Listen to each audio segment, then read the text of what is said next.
გამარჯობათ, მე ვარ ირაკლი ცეცხლაძე, განათლებით ფსიქოლოგი, ნაწილობრივ გახლავართ მათემატიკოსი, ნაწილობრივ მხატვარი, მაგრამ უპირველეს ყოვლისა მე ვარ საქართველოს მოქალაქე, ჩემი ქვეყნის მოქალაქე და მინდა გაგიზიაროთ ზოგიერთი ჩემი შეხედულებები მთავრობაზე, მმართველობაზე, ოღონდ ხაზი მინდა გავუსვა არა კონკრეტულად ამ მთავრობაზე, არამედ ზოგადად და არა მაინდა-მაინც მთავრობაზე შეიძლება ითქვას ეს განვაზოგადოთ უფრო ზოგადად მმართველობის თემაზე. წინა ვიდეოში მე ვისაუბრე, აი რა არის ჩემი აზრით მთავრობა და გავეცი შეკითხვას პასუხი რა არის. ახლა უფრო მინდა ვისაუბრო იმ თემაზე თუ ჩემი წარმოდგენით როგორი ამ კითხვაზე უნდა გავუცე პასუხი, როგორი უნდა იყოს ეს მთავრობა, მმართველობა. ოღონდ არაგერიოდ გთხოვთ, არა მაინდა-მაინც როგორ, არამედ როგორი. ამას დიდი მნიშვნელობა აქვს, ამან შეიძლება დაგაბნიოთ, ამიტომ ძალიან თუთ ყურადღება მიაქცეთ ჩემი აზრით როგორი უნდა იყოს მმართველობა. მე ვფიქრობ, ყველა მთავრობას და მმართველ სტრუქტურას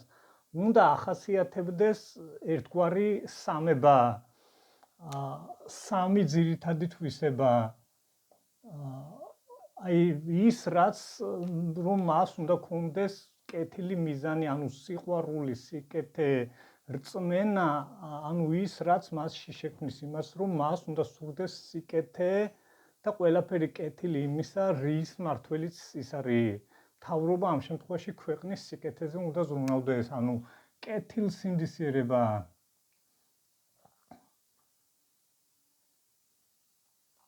და კეთილი მიზანი. მეორე ის ძირითადი მახასიათებელია, რომ ის უნდა იყოს ბრძენი და ჭკვიანი.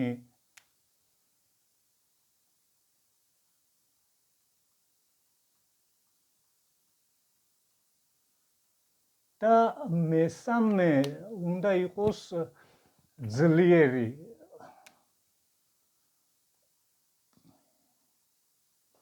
მინდა აღვნიშნო, რომ ამ სიძლიერეში მე გულისხმობ ორივე სახის სიძლიერეს, არა მაინდა-მაინც ფიზიკურ სიძლიერეს და ვთქვათ ავტომატიანს და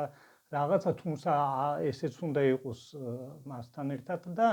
ასევე ფსიქოლოგიური ძალა, გამბედაობა. ახლა შემიძლია ვისაუბრო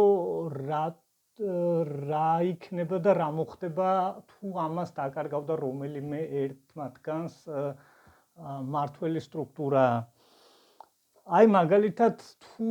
არ არის კეთილსინდისიერი, თუ ადამიანი არის მაგალითად ჭკვიანიც, ძლიერიც, მაგრამ ის არ არის კეთილსინდისიერი, ეს დაემსგავსებოდა ისეთ ჯარისკაცს, რომელსაც აი ხელში მივეცით ავტომატი, ძლიერია, კარგი მსროლელია, ყველა ეს დადებით თვისება აქვს, მაგრამ მან ადგა და ეს ავტომატი ნაცვლად მტრისას თავისიანებს მიუშვირა და თავისიანებს ესროლა. ამიტომ ასეთ შემთხვევაში იმ ადამიანის პროფესიონალიზმი და სიძლიერე უკვე საფრთხეთ უფრო გარდაიქცევა. ანუ მათემატიკურად რომ შევხედოთ, წინ პლუსი უნდა დაისვას, ეს არ უნდა იყოს უარყოფითი. ეს დაემსგავსება რაღაც ასეთ გრაფიკს მათემატიკურად რომ შევხედოთ, რომ ავიღოთ ფუნქციის გრაფიკზე ადამიანის სიბრძნისა და შედეგის ურთიერთდამოკიდებულებისა, გახდებოდა რაღაცა ასეთი y უდრის -x-ის მოდული, ანუ x-ის ზრდასთან ერთად საფრთხე და შედეგი უფრო და უფრო გართულდებოდა. ამიტომ კეთილსინდისიერება ალბათ უპირველეს ყოვლისა, ამის გარეშე ვერ შედგებოდა დადებითი შედეგი. რაც შეეხება მეორეს ბრძენსა და ჭკვიანს, ეს უკვე დაემსგავსება ამის გარეშე ასეთი მთავრობა გადაიქცევა ისეთ ადამიანად, რომელიც აი დაემსგავსებოდა მაგალითად ისეთ მშობელს, რომელიც კი ზრუნავს შვილზე, ყველაფერი კარგი უნდა, მაგრამ არ იცის რა მისცეს, როგორ მისცეს, რა წამალი დაალევიოს, რა საკვები მისცეს და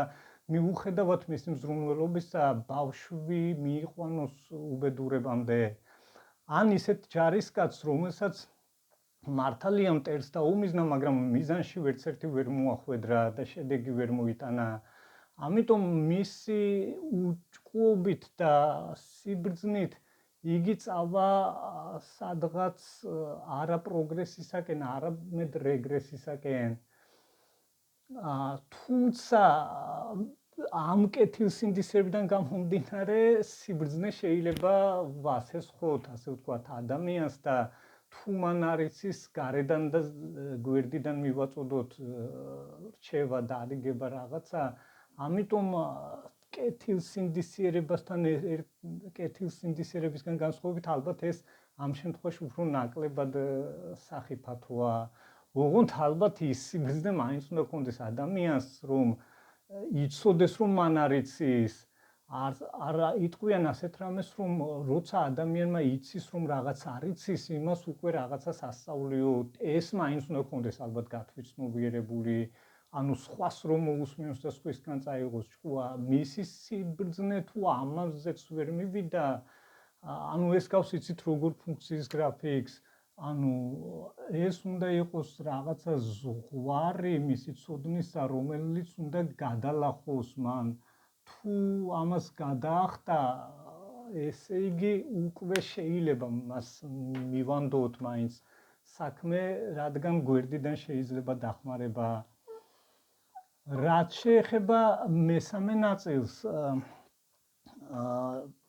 სიძლიერეს ეს უკვე არის იცით როგორი თემა სიძლიერის გარეშე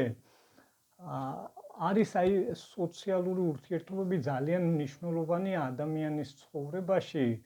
აი რომ განვიხილოთ ასეთი რაღაცა რატომ მიგორავს იგი რა ქვია ბორბალი იმიტომ რომ ის არის მრგვალი ასევე იმიტომ რომ მას დებს რაღაცა ძალა და მოძრავებს და მიგორავს მანქანა მისი ბორბალიდან გამომდინარე ხო აქ არის ორი ფაქტორი ესე იგი ბორბალს ახასიათებს თავისი სიმრგვალე მეორე ის რომ მას დებს რაღაცა ძალა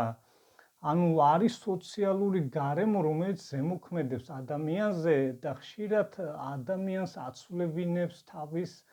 იმ ნებასურვის და გადაწყვეტილებებს და იმ ფიქრებსა და იმ ოცნებებს ასე ვთქვათ რაზეც ის დამოუკიდებლად მსჯელობს აი ასეთი რაღაცები ალბათ გაგიგიათ თუ აი ვიღაცა გაებუტა მეგობარს აღარ დაველაპარაკები უიტყვის მაგრამ რომ შეხვდება ნუ მაინც ელაპარაკება ვერ გაურბის ან აი რო იტყვის ერთი შეყვარებული რომ ბიჭი გოგოზე რომ აი რო შევხვდები ახლა უნდა უთხრაო აგრძნობინო მაგრამ ვერაფერსაც ვერ იზამს ვერ გადადგამს ამ ნაბიჯს ან აი მაგალითად იტყვიან რომ ახლა რო შევხვდებიო იმას ყველაფერს ვეტყვიო რაღაცა გაბრაზებული რომ მაგრამ ვერ დგამს ამ ნაბიჯს ანუ ეს ყველაფერი მისი სიძლიერისა და გამბედაობის გარეშე დაემსგავსებოდა აი იმას რა ქვია ასეთ ფურცეზე დაწერილ საქმეს რომელიც რეალობაში ვეღარ განხორციელდებოდა ან მაგალითად გელისა ძაღლს რომელსაც ევალება მაგალითად წიწილები დაიცვას რომ ქორმა ან მელამ არ შეჭამოს და თუ ეს გაიტაცა ქორმა და მელამ ჩემი რა ბრალიაო მე ხომ არ შემიჭამიაო თქვას მაგრამ სინამდვილეში მას უნდა დაეცვა ამიტომ შეიძლება მას არ ქონდეს კონკრეტული ბოროტი მიზნები მაგრამ მისი სისუსტიდან გამომდინარე ვერ წავიდეს ამ სწორი მიმართულებით ამიტომ მას მოეთხოვება ეს ძლიერი შნო და ძლიერი ფსიქოლოგია ნუ რაც შეეხება ძალას აი რასაც ქვია შეიარაღება ეს ალბათ იმიტომ რომ როცა ასეთი თავრობა, ასეთი მართლობა ანუ უფრო კიდევ ჯიბეში შენ თუ დაცვის უნარი არ აქვს დაკარგავ მას. ანუ ასეთი მართლელი სტრუქტურა ვერ შეინარჩუნებდა თავის როგორ გითხრათ ამ ტახტს თუ ამ მართლობის ნიჭს და შნოს რაც მან უნდა მართოს ეს ქვეყანა წაიყვანოს წინსვლისკენ და ну დაემსგავსებოდა ისეთ კრუხს რომელმაც ვერ გადაარჩინა მისი წიწილა და წაართვეს ამიტომ უნდა კონდეს ეს სიძლიერეც.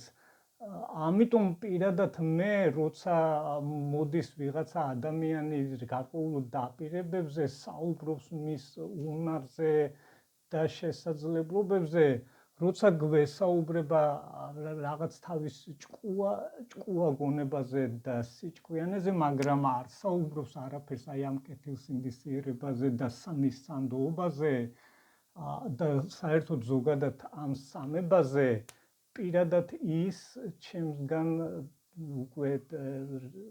და შექებას აღარ იმსახურებს და ჩემს ნდობას კარგავს. ამიტომ მე ვფიქრობ, რომ ამ სამებას უნდა აკმაყოფილებდეს ის თუ ჩვენ გვინდა რომ იყოს კეთილი და კარგი და შედეგიანი მართველი. მოდით ამჯერად აქ დაგემშვიდობებით, მეც აღარ გავაგრძელებ, ალბათ დროებით კარგად იყავით.